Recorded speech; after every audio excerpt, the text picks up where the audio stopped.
Pour mieux s'immerger dans la réalité politique, sécuritaire, économique et sociale d'Israël, connectez-vous chaque matin sur Studio Kalita. Daniel Haïk vous y attend pour sa revue de la presse.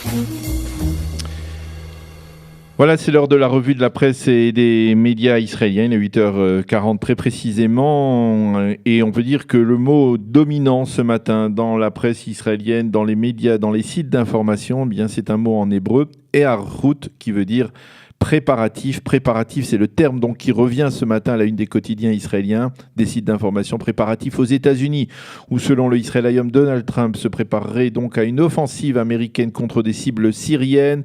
Préparatif des Syriens pour faire face à cette attaque américaine. Le Yediot Aharonot parle aussi des préparatifs américains contre la Syrie, mais il rajoute d'autres préparatifs, les préparatifs israéliens, en vue d'une éventuelle riposte des Iraniens à l'attaque de lundi matin contre une base iranienne au cœur de la Syrie, la fameuse base T4. C'est également le titre en une du Haaretz, du site du Haaretz de ce matin, et le Yediot Aharonot de titrer que nous sommes dans un état de très haute tension régionale. Le Israel Hayom souligne que Donald Trump a annulé une visite en Amérique latine pour se préparer donc à une attaque de l'armée américaine contre des cibles syriennes. Les sites d'information soulignent que le Conseil de sécurité de l'ONU a repoussé à l'aide d'un veto des Russes une résolution présentée par les Américains visant à enquêter sur les circonstances exactes de l'attaque chimique de Douma en début de semaine.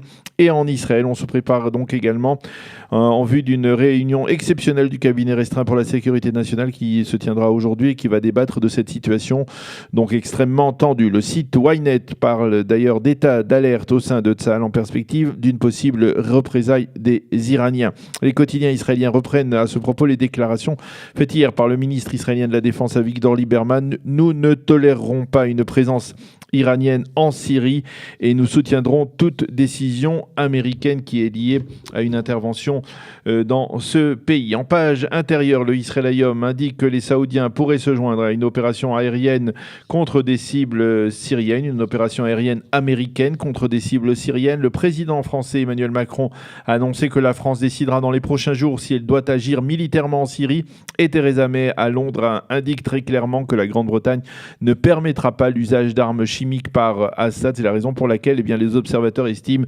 qu'une coalition internationale dirigée par la France, les États-Unis et la Grande-Bretagne serait en train de se former avec le soutien des Saoudiens. Les journaux soulignent que l'opération militaire israélienne militaire israélienne contre la base T4 au cœur de la Syrie s'est accompagnée d'une certaine tension entre Jérusalem et Moscou, une tension qui s'est exprimée par la convocation hier de l'ambassadeur israélien dans la capitale russe. Pour Yoav Limor, l'expert militaire d'Israël Hayom, nous nous trouvons actuellement dans une fenêtre d'opportunité exceptionnelle du point de vue de la communauté internationale pour juguler le mal absolu représenté par Bachar Assad. Donald Trump a une occasion unique de ramener les Américains dans la bataille régionale et de permettre aux États-Unis de redevenir une véritable superpuissance internationale. Quant à Israël, il doit officiellement se mettre de côté et laisser les puissances occidentales agir face à la Syrie, mais en coulisses, l'État hébreu peut s'allier avec le camp de la justice, le camp des bons, écrit ce matin donc Yoav Limor dans le Israel Hayom. Le Yediot Aharonot cite ce matin les estimations d'un officier supérieur de Tsahal qui affirme très clairement « Il ne restera pas le moindre souvenir du régime d'Assad si une confrontation militaire entre Israël et l'Iran devait se dérouler sur le sol syrien. » Une mise en garde sans équivoque qui aurait, selon le Yediot Aharonot, été transmise aux Russes, aux Américains et à d'autres facteurs influents en Syrie même.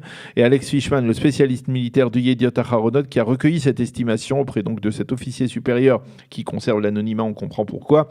Donc Alex Fishman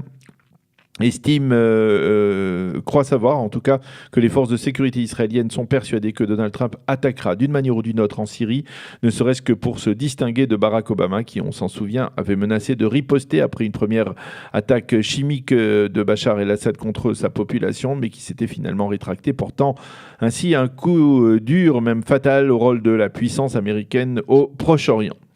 Les médias et les sites d'information publient en évidence ce matin les résultats de l'enquête sur le film vidéo très embarrassant où l'on voit un Palestinien abattu par un sniper israélien près de la barrière de sécurité entre Israël et la bande de Gaza, accompagné des cris de joie d'un soldat israélien. Hier, l'armée avait affirmé qu'il s'agissait d'un film datant de plusieurs mois et après vérification, il s'avère que le Palestinien dont il est question, qui a été abattu, avait été mis en garde à plusieurs reprises par les soldats israéliens qui lui avaient demandé de se retirer. Il n'avait pas du tout tenu compte de ces mises en garde et finalement le sniper israélien avait tiré mais ne l'avait que blessé. Au sein de l'armée israélienne, on affirme tout de même que le comportement de liesse de l'un des soldats israéliens qui est remarqué donc dans cet enregistrement vidéo n'est pas conforme à l'esprit de Tzahal et une enquête a été ouverte à ce sujet.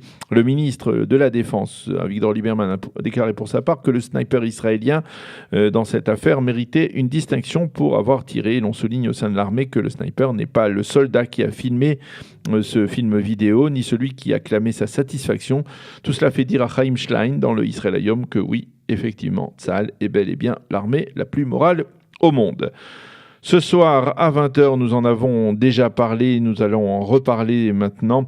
Ce soir à 20h débuteront les commémorations du Yom HaShoah Ve'Gvura. En perspective de cette journée du souvenir, les journaux israéliens et les sites d'information nous présentent de nombreux témoignages, de nombreuses données également liées à la Shoah. Le Yediot Aharonot publie ce matin en page 2 et 3 un texte poignant d'Aaron Appelfeld, le très célèbre écrivain de la Shoah qui nous a quittés durant l'année écoulée. Appelfeld qui explique comment on a tenté de le dissuader au début de sa carrière d'écrire sur la Shoah. Certains lui ont dit « Vous avez vu le mal absolu, la douleur du peuple juif dans toute son atrocité, mais vous ne devez pas être addicté à une telle horreur. Il y avait de bonnes intentions dans ces tentatives de me dissuader d'écrire sur la Shoah, écrit Appelfeld, mais que faire? Je n'ai pas pu leur donner suite. » Et le Yediot Aharonot de titrer ce matin « La Shoah était mon enfant », racontée par Aaron Appelfeld, et l'on voit en une du quotidien israélien une photo de l'écrivain enfant à l'époque de la Shoah. Le Israël Hayom titre ce matin « On se souvient des 6 millions de Juifs ». Ce soir, les commémorations débuteront par la traditionnelle cérémonie d'ouverture au Yad Vashem. Demain, à 10h, heure israélienne, la sirène du souvenir retentira. Le Israël Hayom révèle que le peuple juif compte aujourd'hui 14,5 millions d'âmes, soit 2 millions de moins que le nombre de Juifs avant la Shoah, qui était de 16,6 millions juifs en 1939. 44% des juifs du monde entier vivent aujourd'hui en Israël. Selon les données du Bitoach Leumi, on recense aujourd'hui en Israël 168 540 rescapés de la Shoah. Et au cours des 2 dernières années, 26 000 d'entre eux, 26 000 rescapés, ont quitté ce monde. Tous les journaux soulignent, comme nous l'avons déjà fait cette semaine, que demain se déroulera entre Auschwitz et Birkenau la 30e marche des vivants, en présence du président de l'État Reuven Rivlin, du chef d'état-major de Tzahal Gadi Eisenkot, du chef de la police Roni Alcher, des patrons du Mossad Yossi Cohen et du Shin Bet Nadav Argaman. 12 000 personnes venues de 41 pays dans 110 délégations, dont de très nombreux jeunes juifs et non-juifs, participeront à cette 30e marche des vivants. Ce matin, le Yediot Aharonot consacre une pleine page aux rescapés, aux 6 rescapés de la Shoah qui allumeront ce soir au Yad Vashem les 6 flambeaux à la mémoire des 6 millions de martyrs disparus dans la tourmente. On les voit accompagnés de leurs enfants et petits-enfants. C'est le cas par exemple d'Abba Nahor, qui est né en 1928 en Lituanie, qui souligne l'aspect particulièrement émouvant pour lui de se retrouver ainsi au Yad Vashem avec d'autres rescapés pour allumer solennellement ces flambeaux du souvenir.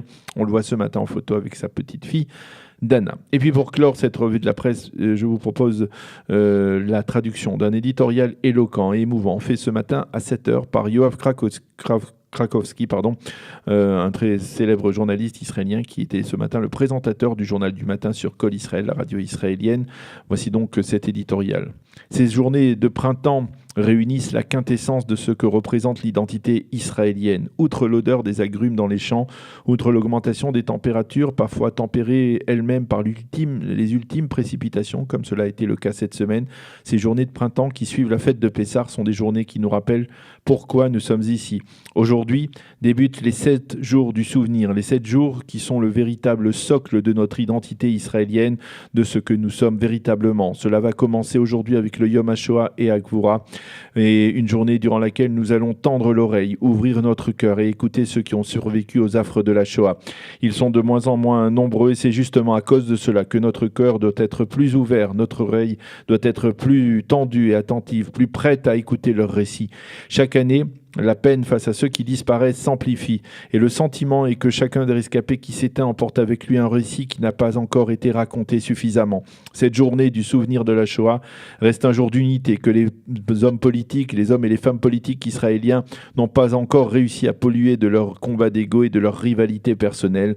Cette journée qui débute ce soir, nous allons la consacrer à raconter l'histoire des martyrs et celle des survivants. Cette journée, nous allons la consacrer à leurs souvenirs afin qu'ils ne soient jamais perdu. Voilà donc l'éditorial de Yoav Krakowski, un éditorial qui résume parfaitement ce que doit être cette journée du Yom HaShoah Vergvura dans laquelle nous allons donc entrer ce soir. Voilà donc la revue de la presse et des médias israéliens de ce matin. Nous allons marquer une pause et nous serons dans quelques instants avec Carole Ross, justement pour parler des cérémonies dans la communauté francophone, des cérémonies du Yom HaShoah, en particulier de la cérémonie qui se tiendra demain à Roglit à l'initiative d'Alumim, l'association des enfants cachés, association francophone des enfants cachés qui organise une cérémonie chaque année donc au mémorial des martyrs francophones français de la Shoah à Roglit.